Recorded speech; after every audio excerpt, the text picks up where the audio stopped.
Old woman Margaret wrote letters every Sunday morning.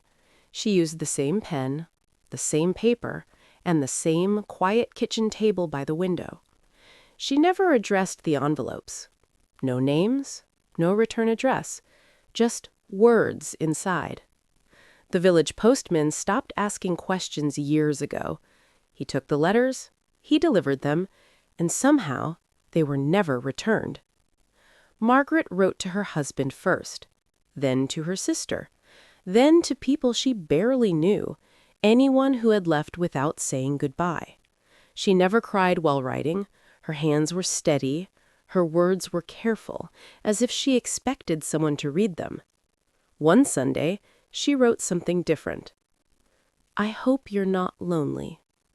She folded the paper, sealed the envelope, and hesitated, just for a moment.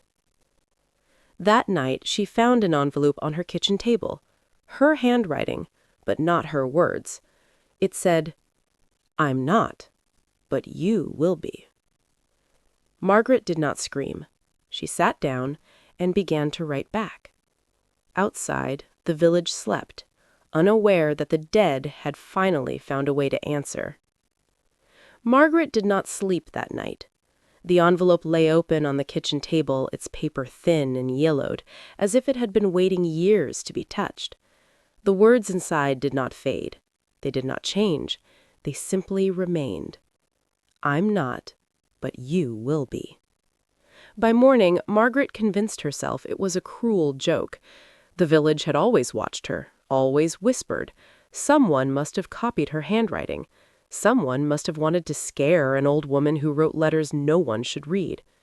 Still, when Sunday came again, her hands trembled. She almost didn't write. Almost. Instead of a full letter, she wrote one line. "Who are you?" She folded the paper slowly, sealed it, placed it in the mailbox like always, and waited. The reply arrived before nightfall. Not in the mailbox, on her kitchen chair. Margaret stood in the doorway for a long time, staring at the envelope resting where no one had sat in years. She did not touch it until the sun disappeared. Inside, the letter was short. "You already know." Margaret felt something tighten in her chest. She had written thousands of letters over the years. She knew every word she had ever sent. And yet, this reply felt familiar in a way she could not explain. The next Sunday, she wrote again.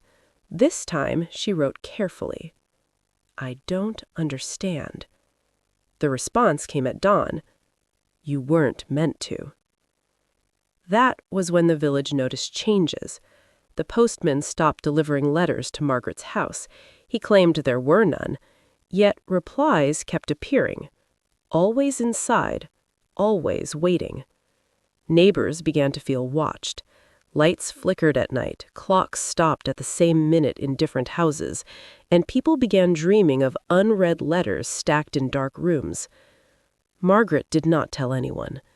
She felt responsible, because the letters were no longer only answering her, they were remembering others. One morning, Mrs. Caldwell found a letter on her doorstep. It addressed her by name, written in Margaret's handwriting. She had never written it. Inside, it said, "I forgot you." Mrs. Caldwell collapsed that afternoon. Doctor said her heart simply stopped. No warning, no pain.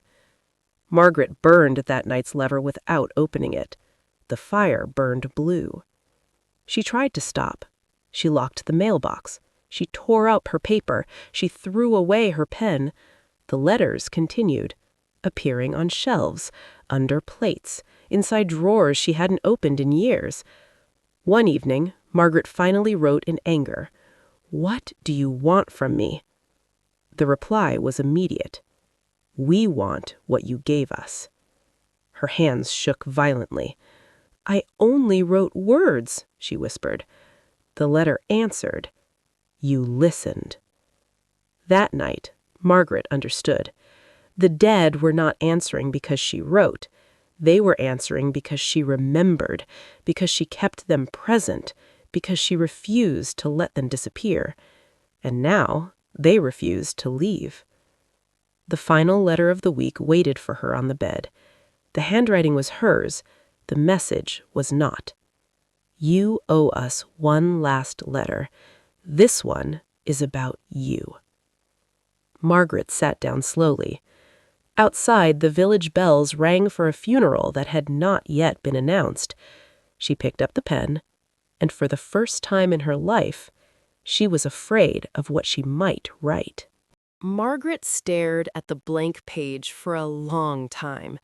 The pen rested in her fingers, heavier than it should have been, as if it carried the weight of every word she had ever written. Outside, the village bells stopped ringing.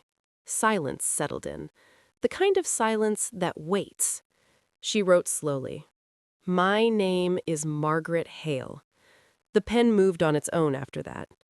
I was born in this village. I lived, I loved, and I remembered. The room felt smaller. The walls seemed closer. Margaret could feel eyes, not watching her, but reading with her. She continued. I wrote because I was afraid of forgetting. I wrote because silence felt cruel. I wrote because no one else would say your names. Her hand trembled, but I didn't know listening was an invitation. The candle on the table flickered violently. A stack of letters slid from the shelf and scattered across the floor. Hundreds of envelopes, all unopened, all waiting. Margaret understood then. The dead had not answered her letters. They had followed her voice, out of darkness, out of nothing. She wrote the last lines carefully. I will stop writing. I will stop remembering aloud.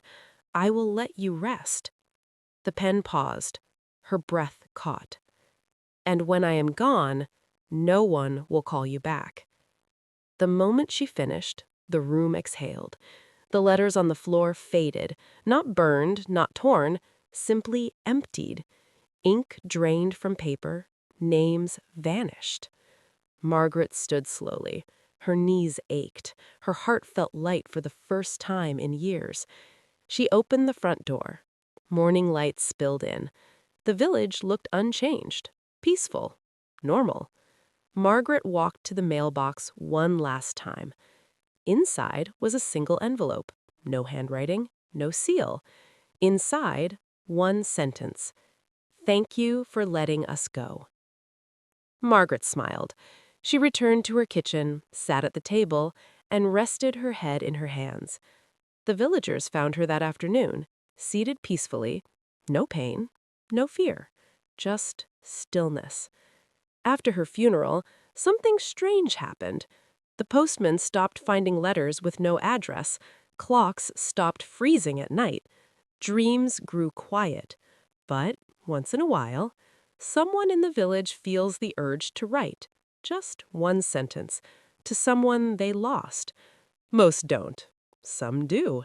And those letters are never answered.